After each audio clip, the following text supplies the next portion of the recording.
Pada siang hari ini khotbah saya berjudul Berserah Bukan Menyerah. Kita membaca Alkitab kita di dalam 2 Tawari 20 ayat yang pertama. 2 Tawari 20 ayatnya yang pertama ya, berbunyi demikian. Setelah itu Bani Moab dan Bani Amon datang berperang melawan Yosafat bersama-sama sepasukan orang Meyonim. Ayat 2, datanglah orang memberitahukan Yosafat, suatu laskar yang besar datang dari seberang laut Asin, dari Edom menyerang tuanku. Sekarang mereka di Hazeson Tamar, yakni En-Gedi. Ayat 3, Yosafat menjadi takut, lalu mengambil keputusan untuk mencari Tuhan. Ia menyerukan kepada seluruh Yehuda supaya berpuasa. Ayat 4, dan Yehuda berkumpul untuk meminta pertolongan daripada Tuhan. Mereka datang dari semua kota di Yehuda untuk mencari Tuhan. Ayat yang kelima, lalu Yosafat berdiri di tengah-tengah jemaah Yehuda dan Yerusalem di rumah Tuhan di muka pelataran yang baru, dan berkata, ya Tuhan Allah nenek moyang kami, bukankah Engkau Allah di dalam sorga? Bukankah Engkau memerintah atas segenap kerajaan bangsa? Kuasa dan keperkasaan ada di dalam tangan-Mu, sehingga tidak ada orang yang dapat bertahan melawan Engkau. Bukankah Engkau Allah kami yang menghalau penduduk tanah ini dari depan umat-Mu Israel dan memberikannya kepada keturunan Abraham sahabat-Mu itu untuk selama-lamanya? Lalu mereka mendiami tanah itu dan mendirikan bagi-Mu tempat kudus untuk nama-Mu, kata mereka. Bila sesuatu malapetaka menimpa kami, yakni pedang, penghukuman, penyakit sampar atau kelaparan, kami akan berdiri di muka rumah ini di hadapan-Mu, karena nama-Mu tinggal di dalam rumah ini, dan kami akan berseru kepadamu di dalam kesesakan kami sampai Engkau mendengar dan menyelamatkan kami. Sekarang lihatlah, Bani Amon dan Moab dan orang-orang dari pegunungan Seir ini, ketika orang Israel datang dari tanah Mesir, Engkau melarang mereka masuk negerinya. Oleh sebab itu mereka menjauhinya dan tidak memusnahkannya. Lihatlah, sebagai pembalasan mereka datang mengusir kami dari tanah milik yang telah Engkau wariskan kepada kami. Ya Allah kami, tidakkah Engkau akan menghukum mereka? Karena kami tidak mempunyai kekuatan untuk menghadapi laskar yang besar ini yang datang menyerang kami. Kami tidak tahu apa yang harus kami lakukan, tetapi mata kami tertuju kepadamu. Sementara itu seluruh Yehuda berdiri di hadapan Tuhan, juga segenap keluarga mereka dengan seistri dan anak-anak mereka. Lalu Yahasiel bin Sakaria bin Benaya bin Mataya, seorang Lewi dari Bani Asaf, dihinggapi roh Tuhan di tengah-tengah jemaah dan berseru, camkanlah hai seluruh Yehuda dan penduduk Yerusalem dan tuanku Raja Yosafat, beginilah firman Tuhan kepadamu. Janganlah kamu takut dan terkejut karena laskar yang besar ini, sebab bukan kamu yang akan berperang melawan Allah, melainkan Allah. Besok haruslah kamu turun menyerang mereka. Mereka akan mendaki pendakian Ziz, dan kamu akan mendapati mereka di ujung lembah di muka padang gurun Yeruel. Dalam peperangan ini tidak usah kamu bertempur. Hai Yehuda dan Yerusalem, tinggallah berdiri di tempatmu dan lihatlah bagaimana Tuhan memberikan kemenangan kepadamu. Janganlah kamu takut dan terkejut. Majulah besok menghadapi mereka. Tuhan akan menyertai kamu. Lalu berlututlah Yosua dengan mukanya ke tanah. Seluruh Yehuda dan penduduk Yerusalem pun sujud di hadapan Tuhan dan menyembah kepadanya. Kemudian orang Lewi dari Bani Kehat dan Bani Kahat bangkit berdiri untuk menyanyikan puji-pujian bagi Tuhan Allah Israel dengan suara yang sangat nyaring. Keesokan harinya pagi-pagi mereka maju menuju padang gurun Tekoa. Ketika mereka hendak berangkat, berdirilah Yosua dan berkata, dengar hai Yehuda dan penduduk Yerusalem, percayalah kepada Tuhan Allahmu dan kamu akan tetap teguh. Percayalah kepada nabi-nabinya dan kamu akan berhasil. Setelah ia berunding dengan rakyat, ia mengangkat orang-orang yang akan menyanyi nyanyian untuk Tuhan dan memuji Tuhan dalam pakaian kudus yang semarak pada waktu mereka keluar di muka orang-orang bersenjata sambil berkata, nyanyikanlah nyanyian syukur bagi Tuhan, bahwasanya untuk selama-lamanya kasih setianya. Ketika mereka mulai bersorak-sorai dan menyanyikan nyanyian pujian, dibuat Tuhanlah penghadapan terhadap Bani Amon dan Moab dan orang-orang dari pegunungan Seir yang hendak menyerang Yehuda, sehingga mereka terpukul kalah. Lalu Bani Amon dan Moab berdiri menentang penduduk pegunungan Seir, hendak menumpas dan memunahkan mereka. Segera sesudah mereka membinasakan penduduk Seir, mereka saling membunuh. Ketika orang Yehuda tiba di tempat peninjauan di padang gurun, mereka menengok ke tempat laskar itu. Tampaklah semua telah menjadi bangkai berhantaran di tanah, tidak ada yang terluput. Ayat 25, lalu Yosua dan orang-orangnya turun menjarak barang-barang mereka. Mereka menemukan banyak ternak, harta milik, pakaian dan barang-barang berharga yang mereka rampas itu lebih banyak daripada yang dapat dibawa. 3 hari lamanya mereka menjara barang-barang itu karena begitu banyaknya. Amin. Cukup banyak hari ini pembacanya 25 ayat.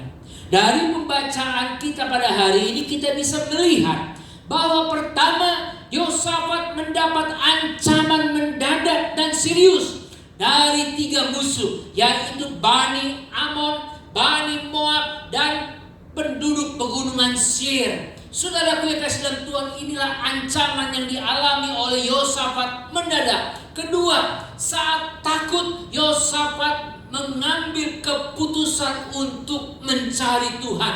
Yosafat tidak menyerah, tetapi Yosafat berserah kepada Tuhan. Yang ketiga, setelah Yosafat menyerahkan kepada Tuhan, Yosafat mengambil langkah maju dan Tuhan menolong Yosafat. Saudaraku yang kasih dalam Tuhan, seringkali dalam hidup kita menjumpai hal-hal yang tidak terduga muncul di hadapan kita. Seperti pandemi saat ini, setelah Delta mereda, muncul Omikron yang merebak hebat, membuat kita takut dan cemas. Takut usaha terganggu, takut akan kesehatan, bahkan takut akan kematian. Dan cemas akan masa depan. Bagaimana masa depan akan sukses kalau banyak di rumah karena pembatasan? Bagaimana bisa sukses karena pembatasan, tidak boleh banyak keluar, aktivitas serba online, semuanya banyak online. Saudara kasih Tuhan, untuk menyikapi situasi ini kita perlu berserah kepada Tuhan, bukan menyerah. Jadi berserah bukan menyerah. Berserah itu berarti apa? Pertama, berserah itu artinya merendahkan hati dengan menaruh dan serahkan setiap pergumulan hidup kita kepada Tuhan. Biarkanlah Tuhan yang bekerja. Berserah berarti kita merendahkan diri. Saat Yosafat takut menghadapi ancaman dari 3 musuh, di ayat yang ketiga dia katakan apa? Yosafat mengambil keputusan untuk mencari Tuhan. Jadi saudara kesal Tuhan, berserah artinya merendahkan diri. Kita taruh masalah kita kepada Tuhan.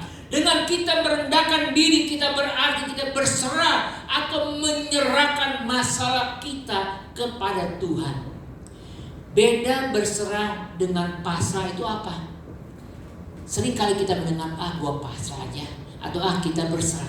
Bedanya adalah berserah itu dari akar kata serah, taruh, beri. Jadi kita serahkan masalah kita kepada yang lebih berkuasa, yang lebih hebat dari kita, yaitu Tuhan. Yaitu berserah, akar katanya serah, kita berikan itu kepada yang lebih hebat daripada kita, yaitu Tuhan. Kalau pasrah apa? Kalau pasrah itu hanya menunggu nasib saja. Itu bedanya. Pasrah itu ya sudah menunggu nasib aja, untung-untungan saja. Ya kalau baik nasibnya ya baik, kalau tidak baik ya tidak. Beda sekali saudara kasih Tuhan. Berserah bentuknya positif, sedangkan pasrah bentuknya negatif. Jadi sebagai orang yang percaya, saudara dan saya diminta oleh Tuhan untuk kita berserah, kita menaruh masalah kita kepada Tuhan. Kedua, berserah berarti tanda beriman. Saudara-saudara, kita percaya dengan serahkan setiap masalah kita kepada Tuhan, berarti saudara percaya bahwa rencana Tuhan lebih baik dari rencana kita. Yang kedua, berserah berarti kita ini beriman. Kita menyerahkan masalah kita kepada Tuhan karena kita tahu rencana Tuhan lebih baik daripada rencana kita. Yosafat menyerahkan masalahnya kepada Tuhan, artinya dia percaya kalau Tuhan akan menolongnya. Dan benar, Tuhan menolong Yosafat dengan cara yang tidak terduga sama sekali. Lawannya itu berkelahi, saling berkelahi satu dengan yang lain. Di ayatnya yang ke-23, mereka saling membunuh. Itu karena Yosafat beriman. Dia menyerahkan masalahnya kepada Tuhan. Dia beriman dan Tuhan bekerja sungguh luar biasa. Sungguh tak terduga Tuhan menyelesaikan masalah Yosafat. Tuhan juga pasti akan menyelesaikan masalah saudara dan saya dengan tidak terduga. Amin. Tuhan juga akan menolong saudara dan saya dengan caranya yang tidak pernah kita pikirkan. Mari kita percaya, berserah kepada Tuhan. Yang ketiga, berserah berarti melibatkan kekuatan sorga. Berserah berarti melibatkan kekuatan sorga. Saudara yang dikasihi dalam Tuhan, Mazmur 46 ayat yang ke-11a. Mazmur 46 ayat yang ke-11a berbunyi demikian. Diamlah dan ketahuilah bahwa akulah Allah. Sampai di situ saja. Saudara sedang Tuhan, untuk dapat melihat Tuhan bekerja, kita harus diam. Untuk bisa kita melihat kalau Tuhan itu bekerja di dalam diri saudara dan saya, biarkanlah Tuhan itu bekerja. Kita harus diam. Kalau saudara tidak diam, Tuhan yang akan diam. Ketika Raja Yosafat dikepung oleh 3 kekuatan musuh, dan Tuhan bilang, kamu akan melihat pertolongan Tuhan. Kamu akan melihat pertolonganku kepadamu, di ayat yang ke-17. Dalam peperangan ini tidak usah kamu bertempur, diam. Nah, jadi saudara Tuhan, dan betul saudara Tuhan, saat Yosafat tidak perlu berbuat apa-apa, ketiga musuhnya itu saling membunuh. Jadi saudara Tuhan, kita harus diam. Cuma masalahnya saudaraku, kita ini seringkali kepo, tidak mau diam. Saat kita tidak mau diam, maka Tuhan tidak akan diam. Saat kita tidak diam, maka Tuhan tidak akan diam. Dia biarkan saja diri kita. Jadi saudara Tuhan, Tuhan akan melihat kita, apakah kita babak belur atau enggak.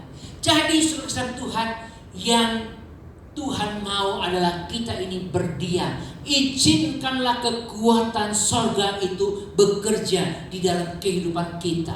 Yang keempat, berserah berarti aktif atau kita proaktif. Berserah berarti aktif. Kita meminta petunjuk atau arahan Tuhan. Yosafat meminta arahan daripada Tuhan. Mari saudara Tuhan, kita juga mau aktif menaruh percaya kita kepada Tuhan. Kita mau mencari jawab kita daripada Tuhan. Apakah kita sudah menyediakan waktu saat teduh kita bersama Tuhan? Apakah kita sudah menyediakan waktu untuk membaca firman Tuhan kepada Tuhan? Izinkanlah engkau aktif di dalam hidupmu untuk mencari Tuhan di dalam kehidupanmu. Nah, saudara Tuhan, kalau kita sudah aktif untuk mencari Tuhan di dalam kehidupan kita, pasti Tuhan akan menolong kita. Kenapa pertanyaannya kita perlu berserah? Karena kita ini manusia yang terbatas. Kenapa kita perlu berserah? Karena kita ini manusia yang terbatas. Biasanya orang saat kepepet baru ingat Tuhan. Betul apa betul? Kalau udah kepepet dia baru ingat Tuhan. Saya ingat saudara-saudara Tuhan tahun 2004. Tahun 2004. Saya masuk ke kolong bus. Masuk ke kolong bus tahun 2004. Ceritanya begini. Waktu itu saya ingat di hotel seberangnya Hotel Hilton di Semanggi, sekarang Hotel Sultan. Itu saya di seberang itu lagi mau pulang. Saya kebetulan gereja saya di Pluit, saya pulang ke Kerawang. Saya naik motor, saudara kasih Tuhan. Saya naik motor, saya nebeng. Karena saya nebeng, saya yang bawa, saudara kasih Tuhan. Saya bawa. Saat itu tahun 2004 bulan lagi puasa, itu saya ingat persis hujannya gede sekali, tambah angin besar sekali, saudara-saudaraku. Itu tidak berhenti-berhenti. Teman saya bilang, "San, ayo kita labas saja yuk, kita maju terus saja yuk." Entahlah, sabar. Sekali, 2 kali ngomong lagi begitu, 3 kali ngomong gitu. Aduh, nggak enak juga ya, namanya juga nebeng ya. Akhirnya ya udah, ayo. Ini trotoar, saudara-saudaraku, ini trotoar, ini motor. Ya, ini motor. Saya naik di motor sini. Dari belakang itu bus, karena hujan besar sekali dan angin besar, masuk bus, tabrak saya masuk. Teman saya masih di sini, saya sudah di bawah di motor, di atas motor, masuk saudaraku. Kurang lebih masuk ke kolong itu diseret 100 meter. Di saat itulah saya baru ingat Tuhan. Seperti film tuh, muter begitu cepat Tuhan. Kali ini gua mati Tuhan. Kali ini gua mati. Bayangkan diseret 100 meter kurang lebih. Sampai pas sudah berhenti, saya teriak, mundur. Saya sempat dengar, wih gila nih orang sakti nih, punya ilmu nih, kagak mati. Dia pikir semua udah mati. Keneknya itu sampai ketakutan, saudara kasih Tuhan. Waduh, saudara-saudaraku, badan saya tidak ada yang luka, cuma patah tulang belikat. Kiri saya cuma patah tulang belikat. Baju saya tidak ada yang robek, cuma terkoyak kantong celana saya. Beda ya, terkoyak sama kerobek. Terkoyak, jahitan copot udah. Selebihnya nggak ada apa-apa. Tuhan tolong saya. Si kenek sih waktu saya tanya, "Pak, saya diseret berapa meter?" Paling 10 meter. Dalam hati saya nggak percaya. Benar pas setelah sehat saya cek 100 meteran saya. Saya saat itu baru ingat Tuhan, sedang Tuhan ampuni Tuhan. Ampuni. Nah, itulah sosok kasih Tuhan. Saat kita kepepet, biasanya kita baru ingat Tuhan. Betul apa betul? Itu kenyataan manusia. Saat kita kepepet, kita baru ingat Tuhan.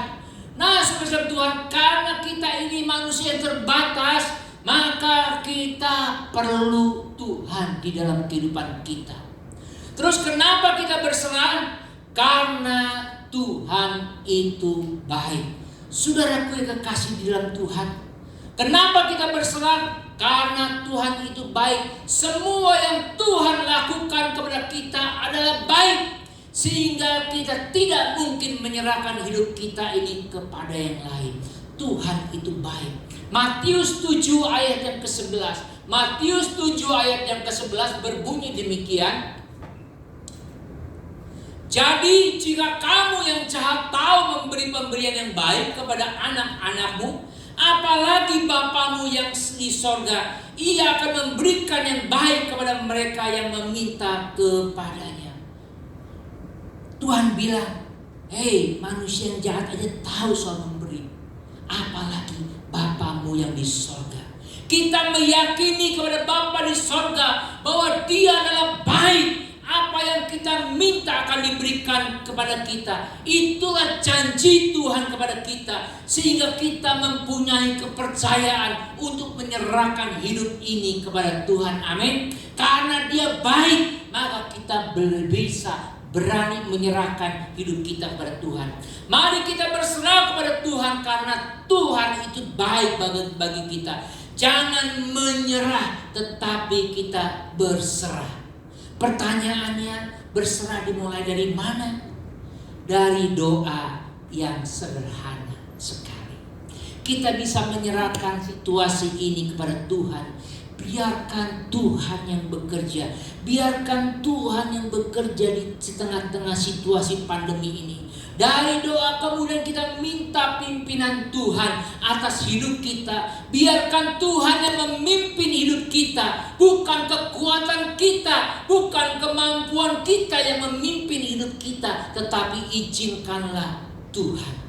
Saat kita berusaha pun kita serahkan kepada Tuhan. Hasilnya biarlah Tuhan yang atur.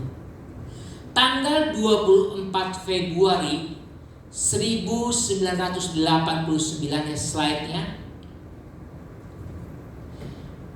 Ada pesawat United Airlines dengan nomor flight 811 ya, terbang dari Honolulu, Hawaii ke Sydney, Australia.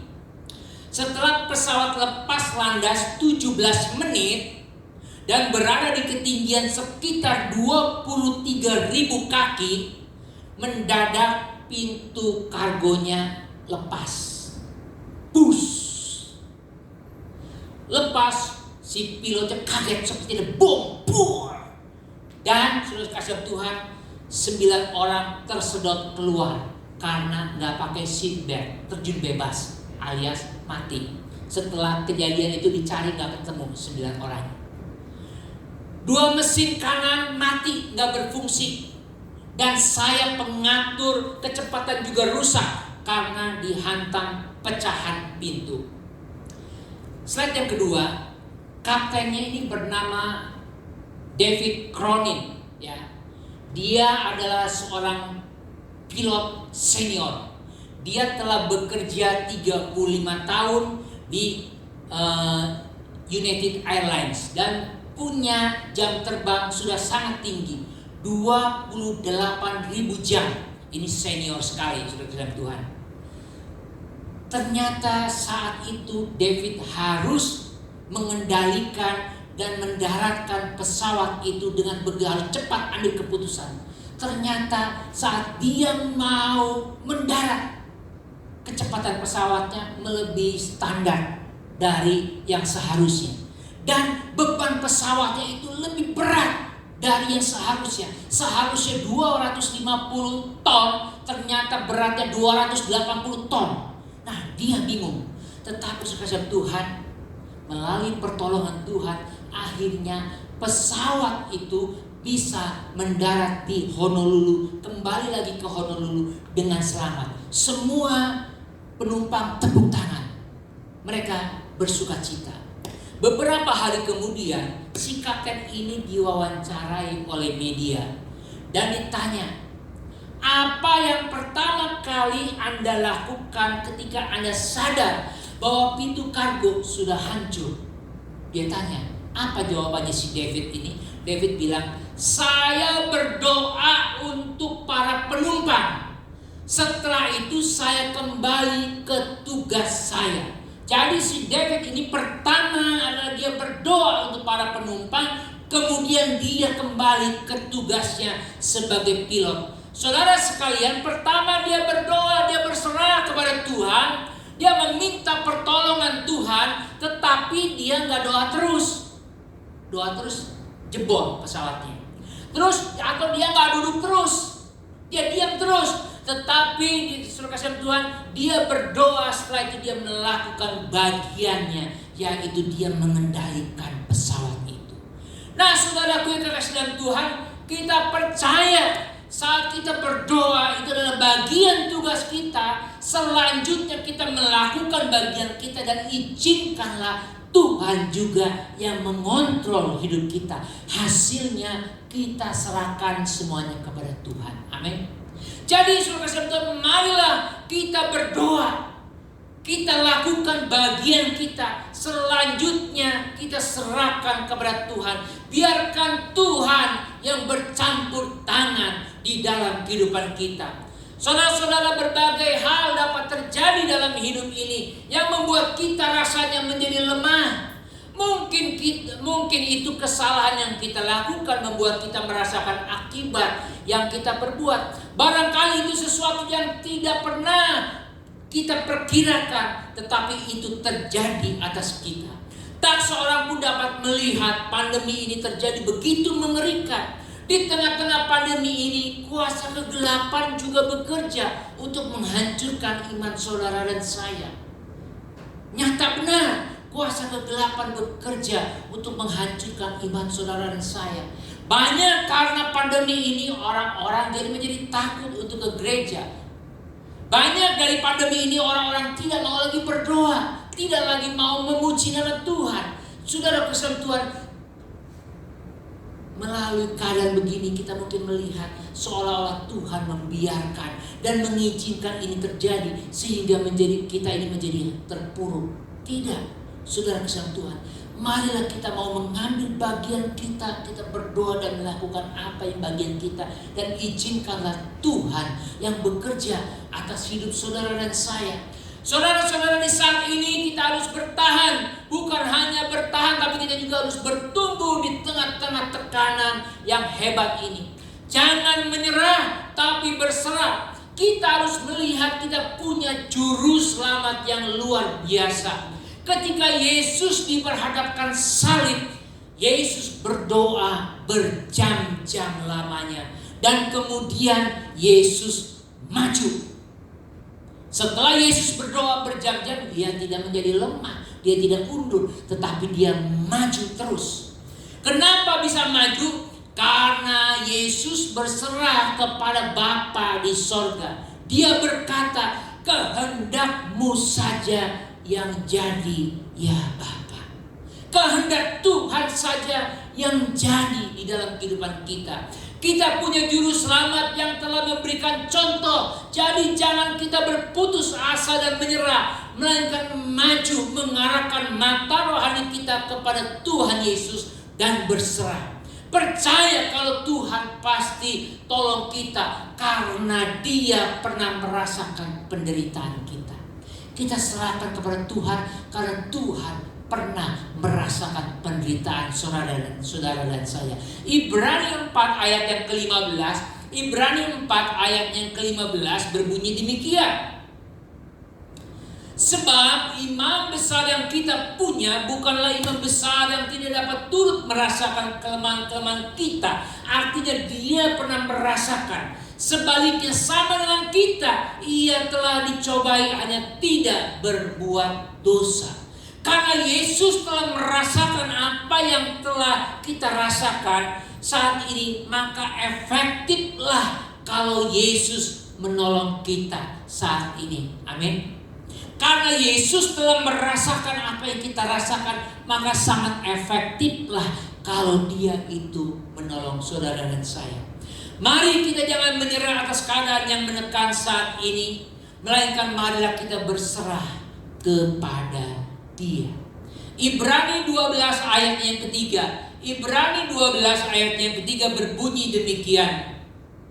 Ingatlah selalu akan Dia yang tekun menanggung bantahan yang sehebat itu terhadap dirinya dari pihak orang-orang berdosa. Supaya apa? Jangan kamu menjadi lemah dan putus asa. Kalau kita memandang kepada Yesus, maka kita tidak akan menjadi lemah dan putus asa. Supaya kita jangan menjadi lemah dan putus asa dalam kondisi seperti ini, anjurannya adalah arahkan mata rohani kita kepada Yesus. Arahkanlah mata rohanimu kepada Dia yang telah merasakan dahulu apa yang sedang kita rasakan saat ini dan memberikan contoh kepada kita dengan menyerahkan kepada Bapa di sorga. Saudara-saudara, mari kita tujukan mata rohani kita kepada Tuhan. Yesus yang sudah alami semuanya itu pasti bisa tolong kita semua. Ada seorang bernama Henry Newman. Henry Newman adalah seorang teolog, seorang Katolik dari gereja Katolik. Ini sangat terkenal sekali. Dia adalah pemikir Katolik yang sangat cerdas sekali. Banyak buku-bukunya yang sudah beredar. Henry mengajar di Harvard University. Suatu hari Henry izin cuti 6 bulan. Dia izin cuti 6 bulan, dia pergi ke Kanada. Yang dia lakukan, Henry lakukan di Kanada, setiap hari Henry ini nonton sirkus setiap hari Henry. Sehingga orang-orang sirkus itu pada kenal sama dia karena setiap hari nonton. Nah, saudara Tuhan, ada satu permainan sirkus yang dia sukai, ya, yaitu trapeze. Nah, ini permainan sirkus yang Henry sangat sukai, yaitu 2 orang yang berayun-ayun di ketinggian dengan tali. Nah, saudara Tuhan, yang lompat ini yang sebelah kanan saya namanya flyer, dia terbang. Yang sebelah kiri adalah catcher yang menangkapnya.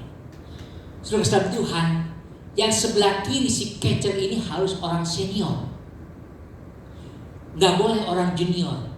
Flyer boleh seorang junior. Jadi saudara Tuhan, saat terbang, saudaraku yang kekasih di dalam Tuhan, apa yang dilakukan oleh si flyer ini? Dia mengayun-ayun, dia lepaskan tangannya. Saat dia lepaskan tangannya, dia ngambang. Saat dia ngambang, apa yang dilakukan? Tangannya harus fokus, nggak boleh gerak-gerak mati, dia jatuh. Ya. Saat dia mengambang, dia luruskan tangannya, tidak boleh bergerak, dan dia mengarahkan. Satu hal yang harus dilakukan oleh si flyer, yaitu apa?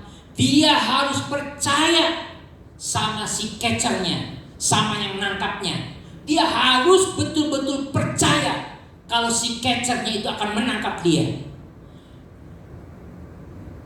Sama, saudara-saudara sekalian, ada momen dalam hidup kita di mana kita menjadi flyer. Terbang, kita diminta untuk melepaskan semua pegangan kita, dan kemudian kita mengambang sebentar, lepas dari semuanya. Kita sedang mengambang, rasanya betul-betul mengambang, nggak ada pegangan dan nggak ada pijakan apa-apa. Mungkin saat ini kau mengalami seperti itu. Situasinya seperti ini, kita ngambang, Tuhan, saya nggak ada pegangan sama sekali, Tuhan. Saya lepaskan semuanya, Tuhan. Pada momen demikian itu, ingat saudara, Tuhan kita adalah catcher yang hebat, catcher yang profesional, catcher yang berpengalaman. Dia adalah catcher yang senior. Dia pasti akan menangkap saudara. Dia pasti akan memegang tangan saudara. Asalkan satu, saudara harus percaya kepada catcher kita, yaitu Tuhan Yesus. Amin. Kedua, tangan kita gak boleh kita goyang-goyang, saudara Tuhan. Jangan kepo, aduh, Tuhan ada gak ya? Kita akan jatuh. Jadi tangan kita harus luruskan kepada Tuhan. Artinya mata rohani kita harus tujukan kepada Tuhan. Dan saudara Tuhan, kita harus percaya Tuhan kita catcher yang baik. Dia pasti akan datang di momen yang tepat dan waktu yang tepat. Dia akan pegang tangan kita. Di saat momen kita jatuh, di situ tangan Tuhan pegang tangan saudara. Apapun yang terjadi, tangan Bapa di sorga pasti pegang tangan kita. Amin. Apapun yang terjadi dalam hidup kita ini, tangan Tuhan pasti akan memegang kita. Mungkin saat ini hidupmu terasa mengambang, sedang kosong, gak tahu Tuhan apa yang saya alami. Mungkin hidupmu sedang melayang, tidak tahu tujuan. Tapi ingat, serahkan hidup kita kepada Dia. Tuhan pasti memegang tangan kita. Amin. Tuhan pasti akan memegang tangan kita. Maukah saudara percaya kepada Tuhan tanpa ragu saat ini? Maukah engkau sungguh-sungguh yakin bahwa Tuhan akan memegang tangan kita? Kita tanggalkan semua keputusasaan kita.